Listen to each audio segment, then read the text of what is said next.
Good morning সবাইকে। তো সবাই কেমন আছো? আশা করি সবাই ভালো আছো। তো দেখতে পাচ্ছ আমি চলে আসছি আরেকটা ব্লগ নিয়ে। তো আমি এখন ডিউটি যাচ্ছি না, আমি নাইট ডিউটি করে আসলাম আর সোজা ছাদে চলে আসলাম। তো ভেবেছিলাম রোদ উঠবে, কিন্তু অতটা রোদ ওঠেনি। তো কি করা যাবে, রুমে এসে দেখো ফ্রেশ হয়ে স্নান করে ফ্রেশ হয়ে যাচ্ছি এখন পুজো দিতে। তো পুজো দিয়ে তারপরে হচ্ছে আমাকে রান্নাবাড়ি করতে হবে।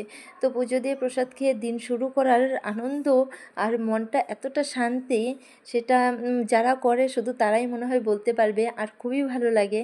আর দেখো এদিকে আমিও পুজো দিয়ে প্রসাদ খেয়ে নিলাম, আর রাধিকার জন্য অল্প একটু রেখে দিলাম, কারণ ও আমার জন্য প্রসাদ সব সময় রেখে দেয়। আর এইদিকে দেখো আমি প্রসাদ খেয়ে নিলাম, আর কি যে রান্না করব সেটাও তো মাথায় আছে, কিন্তু কয়েকদিন থেকে মার্কেটে যেতে পারছি না, এর জন্য ডিউটির প্রচুর চাপ, তার জন্য। যাই হোক, কী করা যাবে, রুমে যা আছে তাই তো রান্না করতে হবে। এখন যাচ্ছি আমি দেখো রান্না করে, তো গিয়ে দেখি কি আছে না আছে।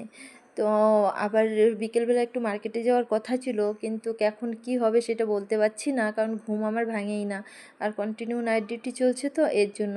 আর দেখো আলুটাকে আমি ছুলিয়ে নিচ্ছি, আর বেশি করেই আলুটাকে ছুলিয়ে বয়েলে বসিয়ে দিয়েছি, কারণ পরে যদি আমি আলু দিয়ে কিছু একটা বানাই, সয়াবিন বা ডিম দিয়ে, এর জন্য হচ্ছে আলুটা বেশি করে সিদ্ধ করে নিচ্ছি, আর আলুটাকে মাখা করবো আর রুটি ভাজবো ভাবছিলাম।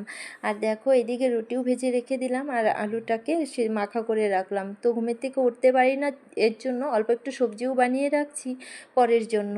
তো এখন আমি চা দিয়ে রুটি দিয়ে আলু মাখা দিয়ে খাবো। আর এই দেখো ঘুম থেকে উঠতে এত দেরি হয়ে গেছে, তো কী করা যাবে, তাড়াতাড়ি খাওয়া দাওয়া করে ডিউটিতে চলে আসলাম। আর ডিউটিতে এসে দেখি বাচ্চাগুলো পুরো এলোমেলো হয়ে আছে।